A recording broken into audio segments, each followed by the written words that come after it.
A gente falou sobre o escândalo aí do Banco Master, mas teve um outro escândalo aí que foi o escândalo aí do INSS.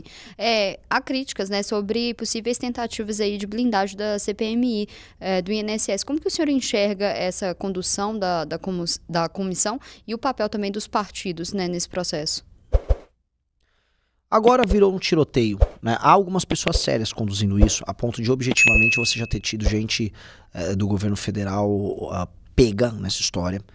A oposição está tendo um controle um pouco maior sobre essa CPMI, então ela não foi blindada como devia pelo governo, e eu acho que essa porradaria que rolou agora, por conta da quebra do sigilo bancário do Lulinha, ela dá o tom do governo percebendo que, ok, o escândalo começou a chegar ali na muralha do castelo, né? Tá pegando basicamente o filho do presidente. Isso sabendo que tem ministro que tá envolvido em delação, que o próprio irmão do presidente Lula também fazia parte dessas ONGs que repassavam dinheiro roubado. Então, acho que é um momento importante para a oposição. Acho que institucionalmente falando, esse escândalo ele é um pouquinho menos, vamos dizer, abrangente do que o Banco Master, no sentido de que elementos da direita não estão tão presentes quanto elementos da esquerda, mas para o governo vai ser um desastre. E eu acho que eles vão para uma tentativa de operação abafa desesperada agora que o ano começou após o carnaval, porque agora, essa semana, eles viram o tamanho do problema. Mas na avaliação do senhor, tem ali uma seletividade na apuração desses escândalos, né, conforme ali o alinhamento político dos envolvidos? Eu não vejo. Eu vi convocações sendo feitas, por exemplo, o pessoal da Lagoinha, mais à direita. Tentaram convocar o Zema e eu não vi motivos para o Zema ser convocado. Porque por mais que a empresa dele venda crédito consignado, e a gente pode discutir se é correto ou não esse modelo de crédito consignado em cima de Bolsa Família, né? Mas não parece que ele tinha envolvimento nisso. Agora, o envolvimento das empresas ligadas ao universo, infelizmente, vamos botar aí de agentes públicos com conexões com o governo federal, estão mais explícitas. As delações estão levando tudo para esse campo. O que tem agora, por exemplo, é a questão que envolve o escritório do próprio Flávio Bolsonaro, do envolvimento estranho e de repasses de ligações do Willer Tomás, que é próximo do Flávio, com o Everson Rocha, que é parte integrante fundamental desse escândalo.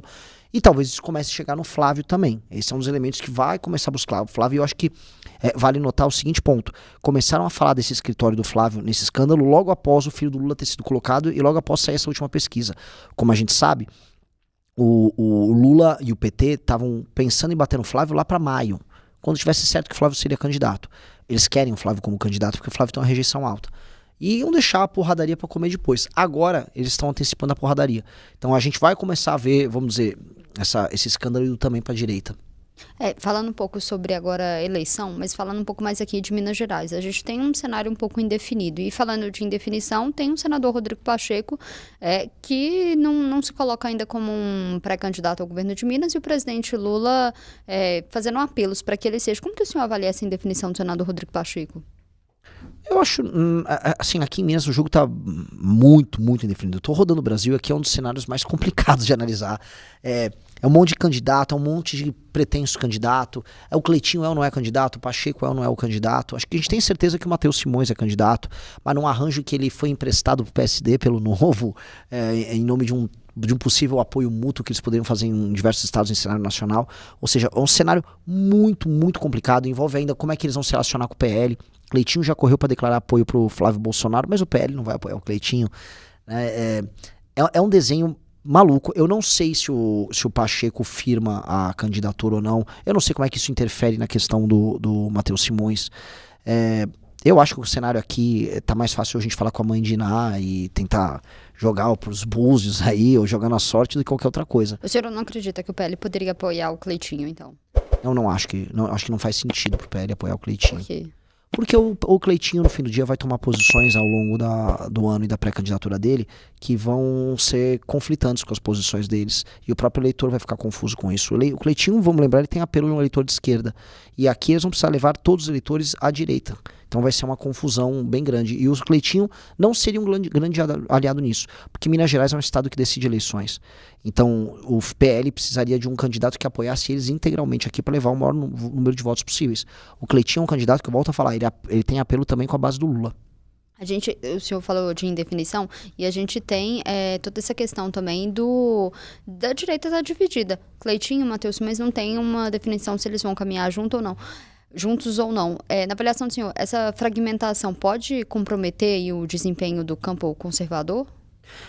Assim, o Matheus Simões é um candidato de centro-direita, e o Cleitinho é um candidato de nada, né? Eu não sei qual a posição ideológica do Cleitinho. Direita, na avaliação do senhor, não. Eu não. Às vezes depende do dia, depende da polêmica do dia. Se a polêmica do dia é uma polêmica de direita, ele viu que vai dar like, ele vai ser de direita. Se amanhã é uma de esquerda, ele vai ser de esquerda. O Cleitinho estava agora na campanha do fim da escala 6x1, só porque dá voto e views ali, porque é o populismo do dia. O Cleitinho é um populista de internet. Então, às vezes a gente confunde um populista de internet com direita só por confusão. Eu não vejo ele. O Cleitinho é um candidato, ele é um Macunaíma. Ele é um candidato que vai ficar voando aí, ó, de acordo com as oportunidades. E não, eu não creio que isso é um racha na direita. É só um racha, talvez, na internet. Na verdade, o que a gente tá vendo, assim, quando a gente fala assim, de um lado eu tenho o Matheus Simões, que quer pegar a direita de internet pra apoiar ele, e o Cleitinho, é a galera de internet. E aí, quando a gente fala de um Pacheco da vida, por exemplo, a gente tá falando de um político tradicional. Então, os políticos tradicionais, eles se resolvem mais rápido. Na internet é muita confusão. Então, eu acho que a galera da internet está confusa. O senhor falou de Minas Gerais, né? Ser sempre um estado importante, né? Ser um fiel da balança presidencial. Qual que vai ser a estratégia do senhor para o eleitor mineiro? Falar a verdade. Igual eu tô falando a verdade em todos os lugares que eu tô indo. E às vezes a verdade vai machucar, às vezes a verdade vai ser bacana, mas falar a verdade. Eu rodei, por exemplo, o Nordeste falando, olha, os municípios de vocês vão precisar ser fundidos, eu vou precisar colocar interventor em algumas cidades, eu vou precisar mostrar para vocês que as suas prefeituras de nada servem, que seus políticos na maior parte do tempo são corruptos e que vocês precisam começar a trabalhar mais, porque hoje as suas cidades são sustentadas com dinheiro vindo de outros lugares do Brasil. Eu cresci no Nordeste falando isso, eu não menti, eu não fiquei, povo bom, povo legal. Então na região norte de Minas, que se parece muito com o Nordeste nos problemas, eu vou tratar eles com esse tipo de soluções. Ao mesmo tempo que a gente vai, por exemplo, para a região do sul de Minas, a gente vai falar como a gente vai agregar valor numa produção que já existe. Sul de Minas, você tem uma produtividade legal ligada ao agro. Você pode fazer, por exemplo, a ideia que tem a Itália tem muito disso, que são os certificados de origem, né? Então, o café de Minas Gerais pode ser uma marca. Como nós vamos trabalhar isso? Como nós vamos agregar valor? Cada região, uma solução, falar dos problemas, não ser condescendente. Eu acho que vai ser bem interessante fazer isso. Falando um pouco agora do projeto, né, do Missão para essas eleições agora de 2026, qual que é a meta? No Brasil? Ganhar tudo que nós pudermos. Mas vai ter candidaturas onde aqui é um exemplo. Eu tenho uma candidatura presidencial, uma pré-candidatura presidencial, tem que falar isso de acordo com a Justiça Eleitoral. Aqui em Minas nós temos o Ben Mendes, que é pré-candidato ao governo. Nós temos muitas lideranças concorrendo a deputado federal e deputado estadual. O objetivo é eleger o maior número possível de pessoas, convencer o maior número possível de eleitores com os recursos que nós temos à disposição. É um partido que tem 3 meses de idade, porém é um partido muito ambicioso, e precisa ser ambicioso. O Brasil é um país que ficou para trás. Se a gente não for ambicioso, a gente não vai conseguir mudar o país. Eu ia perguntar se a prioridade é talvez uma campanha presidencial ou conseguir uma maior bancada aí no Congresso, nas assembleias dos estados, se tem alguma prioridade definida nesse sentido. É tudo relacionado. Quanto melhor eu for para presidente, mais deputados nós vamos fazer. Então, é o mesmo projeto. Se fosse um projeto de um partido centrão, daria assim, não vamos focar para presidente, vamos focar em fazer bancada, e aí a bancada apoia um candidato. Mas não, nós temos nosso próprio livro de propostas, nós temos nossas ideias, nós somos muito fechados nas nossas ideias. Logo, ter um candidato a presidente que defenda essas ideias é muito bom para os deputados. Ajuda as pessoas a entenderem que dá para ver o Brasil com essa proposta para segurança, essa proposta de educação, essa proposta para saúde. E as pessoas olharem, ok, se eu quero isso, eu vou votar nesses caras. Então, eu sei que para uma parte dos partidos isso é uma dicotomia, ou seja, ter um candidato a presidente atrapalha o projeto de eleger deputado. Para nós é o contrário. Como nós somos um partido de verdade, ter um candidato a presidente ajuda a fazer deputado. O senhor falou do nome do Ben Mendes para ser pré-candidato ao governo de Minas. Vai ser uma candidatura ou tem chance ali de abrir mão dele ser candidato só a deputado, estadual ou federal? O Ben Mendes veio conversar conosco, e ele veio conversar conosco para ser candidato a governador. Eu falei, ambicioso, né? Foi inclusive meu primeiro contato com ele. Gostei muito da pessoa dele, uma pessoa com uma integridade muito grande, uma pessoa que já tinha lido os nossos projetos, e ele já tinha as mesmas críticas políticas à direita e à esquerda no Brasil anteriormente. Eu já tinha visto esse tipo de conteúdo dele, então eu falei, muito bom. Eu falei, mas agora você tem que conhecer o que a gente pensa. Aí quando ele viu, eu já li o livro amarelo, eu já li as coisas, eu já tô por dentro. Eu fiquei muito surpreso. Eu falei, tá, então vamos começar a articular. Porque uma das coisas eu vou concorrer a presidente da República. O Ben Mendes vai concorrer a governador. As pessoas vão conhecer o que a gente pensa. é diferente. Conforme a gente vai apresentando essas propostas e explicando no detalhe, é algo que as pessoas nunca ouviram. É muito importante ter os candidatos para o governo e para a presidência da República, para as pessoas entenderem que a vida não precisa ser do jeito que ela é, que dá para você ver assim um Brasil diferente, Minas Gerais diferente. E isso é central. Então, a gente não vai negociar nosso espaço de candidatura para alguém que não vai falar o que a gente pensa. Simplesmente não tem sentido pra gente. Então, é importante ter aí uma candidatura ao governo aqui. Muito, porque nós representamos não apenas, vamos dizer, uma legenda, um partido. O partido tem uns 30 e tantos, não significa nada. Agora, a gente representa uma ideia única no Brasil. Então, quando você pega a pesquisa Atlas e você quebra por idade, eu tenho entre os mais jovens, a geração Z, 22%.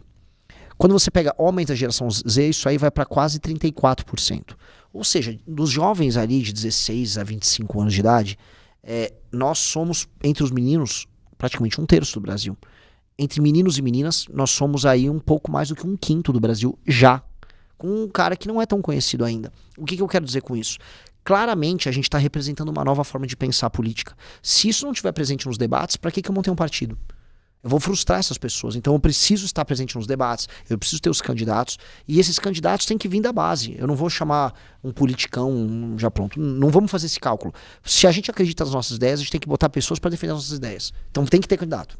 Já caminhando para o final, eu ia perguntar justamente sobre isso de nomes e qual o projeto em Minas em relação à Assembleia, à Câmara Federal, né? Se já tem nomes considerados apostas prioritárias do partido. Temos muitos nomes. A gente vai vir com chapas completas para Minas Gerais, e o objetivo é justamente a gente ter esta forma de, assim, Minas Gerais, desculpa assim, eu não quero falar mal de um estado, minha avó veio de Minas Gerais, é um estado que eu amo.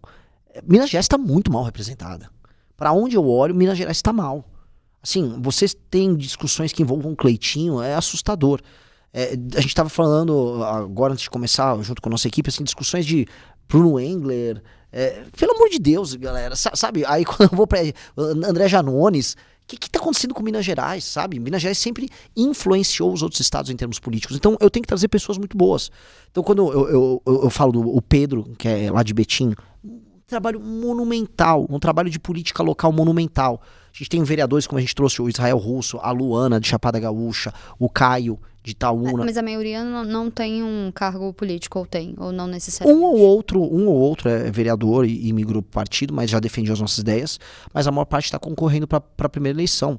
A Rafaela Cupertino aqui de Belo Horizonte está vindo para a primeira eleição, mas são pessoas que já fizeram militância, ajudaram a coletar, estudam, constroem conteúdo em cima da nossa plataforma. Então, a construção desse campo vai se dar aqui em Minas também. E as pessoas vão se surpreender com o resultado. Fala, meus queridos, aqui quem fala é o Alan do canal Inevitável Cortes, e no meu segundo mês postando cortes aqui no YouTube de figuras do Partido Missão e do MBL, eu faturei cerca de 25 mil reais, ou um pouquinho mais de 4 mil dólares. E se você tem interesse em estar criando o seu próprio canal de cortes, eu preparei um treinamento 100% focado, mostrando o passo a passo para você estar conseguindo fazer seus cortes de figuras do Partido Missão e do MBL. Para acessar o treinamento é só clicar no primeiro link da descrição ou ler o QR Code que tá aparecendo aqui no meio da tela agora. E se você gostou desse vídeo, não se esqueça de deixar o like e se inscrever no canal. Te vejo no próximo vídeo.